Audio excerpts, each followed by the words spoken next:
tuia te rangi, tuia te papa, tuia te moana, tuia tātou katoa. E rongo te po, e rongo te ao. E na reo, e na mana, I raranga te rama. Nei rā te mihi atu I te kaupapa o te ahi pō. Tikapa moana, te waitamata, nā tāne whā kaitiaki. Māori tū, Māori ora, mā te mahi tahi, te Māori o te moana, ka ora, tēnā koutou, tēnā koutou, tēnā tātou katoa. Wow, wasn't that fantastic? Politicians just come into sessions like this, speak and then usually leave because of our other commitments. Gosh, these lights are bright. Could they be dimmed slightly? But it was wonderful just to catch the end of the shellfish bed session and then to listen to the presentation by Tangaroa's Taniwha and then to have that virtual reality experience. And I think as well as inspiring children, I can think of it being wonderful for senior citizens in retirement homes, people with dementia expanding their horizons. So congratulations for everybody involved in that project. So can I thank you for your stamina, still being here now. I think that highlights the stamina that is needed in the marine space.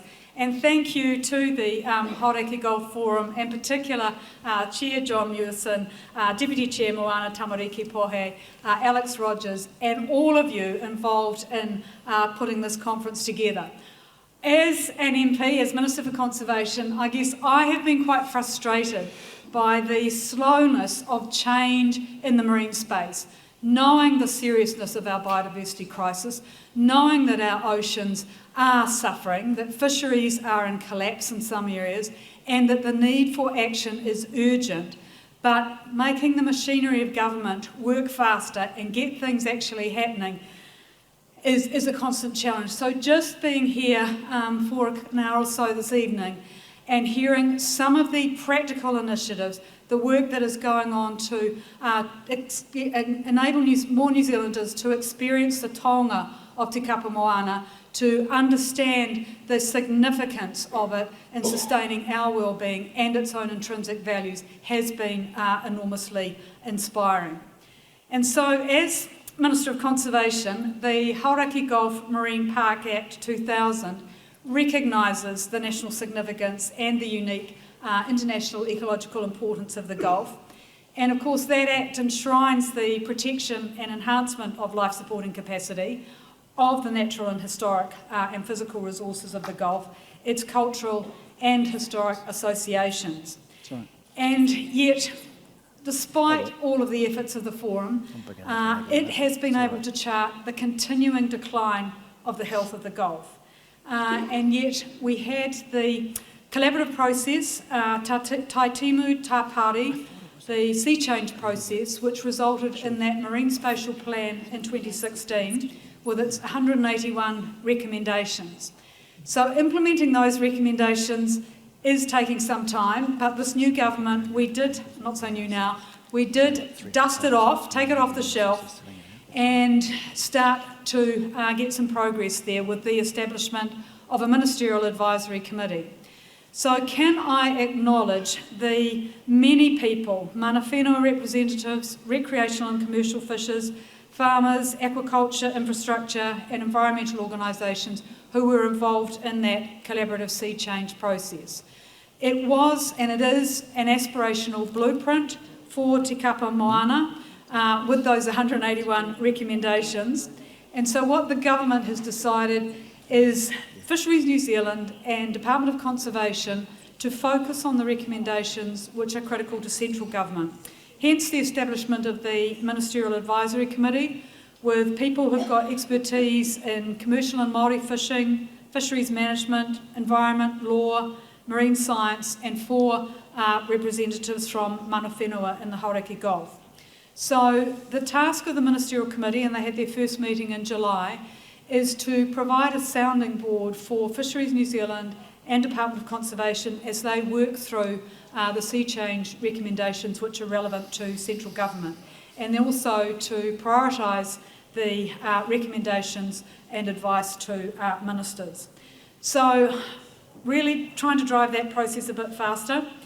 But as Minister, really interested in the Hauraki Gulf Forum's recent support for those two ambitious goals, which have been such a focus for discussion at the conference today, and that no less of 20% of the marine park's waters should be protected, and the restoration of 1,000 square kilometres of shellfish beds and reefs. And so, in the fact that 200 years ago there were about 1,500 square kilometres of green-lip mussels, horse mussels, pipi, tuatua, shellfish beds and reefs. And the virtual obliteration of so much of that has led to the loss of critical habitat for fish and that extraordinary, invaluable ecosystem service that the panel were talking about today in terms of water filtration. And so there is a huge effort going into restoring those beds, and really commend the initiative of Revive Our Gulf, the scientists, the mussel farmers, the donors, members of the community who have taken that first step and placed 150 tonnes of live green-lip mussels at sites in Mahurangi Harbour and near Rotorua Island. And I'm really pleased tonight to announce that the government is going to lend a helping hand to that project by providing $200,000 from the Department of Conservation and Fisheries New Zealand towards those restoration efforts of those lost shellfish beds and reefs. And as well as that $200,000 from government, there is another $200,000 from the Nature Conservancy. So that's $400,000 for some practical action in restoring shellfish beds and reefs.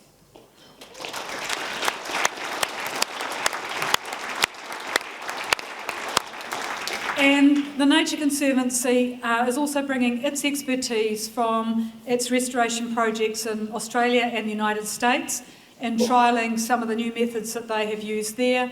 And the initial commitment is to work to restore at least 20 hectares of living reefs with green-lip mussels. And that is only a small step towards the Forum's really ambitious goal of 1,000 square kilometres, but again, it's a second step after the initial work that Revive Our Gulf started. There's also work going on in the Marlborough Sounds that Ministry for Primary Industry Sustainable Farming Fund is funding in terms of mussel reef restoration there, and the Marine Farming Association is really involved. It's a very different marine environment, but some of the practical techniques used there may assist in the Gulf. So it's the intention that some of these initiatives be developed so that we can work on restoring those beds and reefs nationwide. That other ambitious target about protecting 20% of the waters of the marine park, of course the I always pronounce that incorrectly, AICHI, the 2020 targets under the International Convention on Biological Diversity, which New Zealand signed up to, included a commitment to protect 10% of our marine environment in a network of representative MPAs by 2020. We're a year out from that, and yet we've failed dismally, with only 0.4% of our marine environment fully protected in marine reserves. So when we've got nearly a third of our land area protected as public conservation land, why are we so far behind in the marine space? Why is it so hard? Why is it so adversarial when there's supposedly a common desire for healthy oceans and abundant fisheries? So one of the issues that the late Roger Grace was very aware of was that we lack a coherent legislative framework for good spatial planning in the coastal marine area. Similarly, Sea Change was obviously aware of that too, and part of that process was that first spatial plan for any marine space in New Zealand. So the lack of that spatial planning framework compromises efforts for marine protection. Our MPA processes are outdated, there are overlapping statutory regimes, that creates uncertainty and inefficiency. And the fact that the Marine Reserves Act is only limited to the territorial sea, it doesn't cover the EEZ, its focus is on protecting areas for science rather than protecting seascapes for their intrinsic values or marine habitats for their intrinsic values. So, Stuart Nash, as Fisheries Minister, and I have started the process of marine legislative reform in the marine protected area space. We need very different legislation, not just tinkering with our existing law. We need...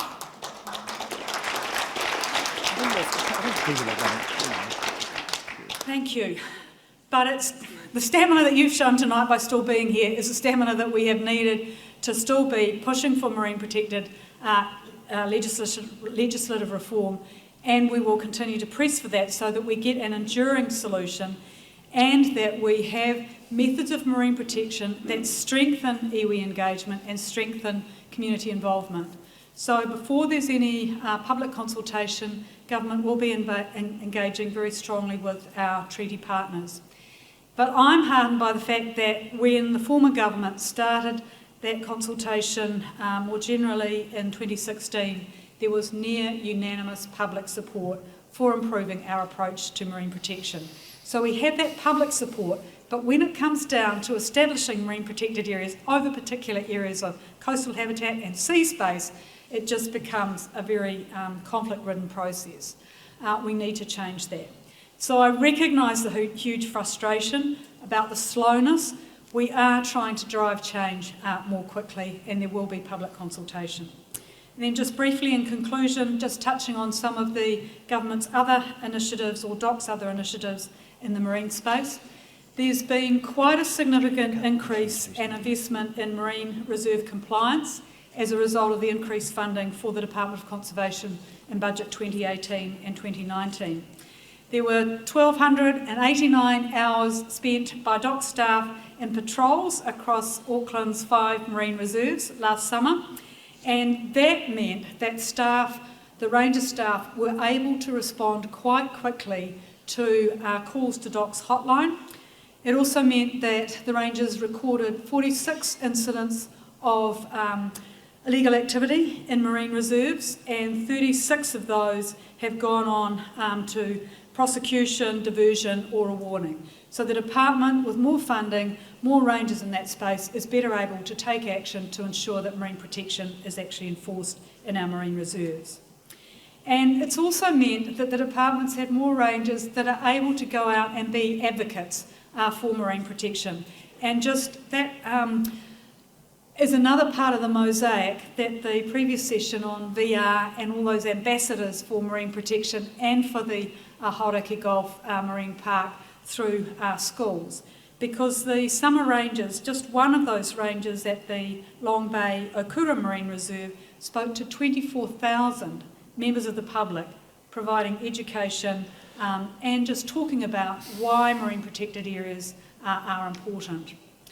And DOC's also been quite involved with the Marine Sentinel Sites program alongside Air New Zealand, which is helping to fund that.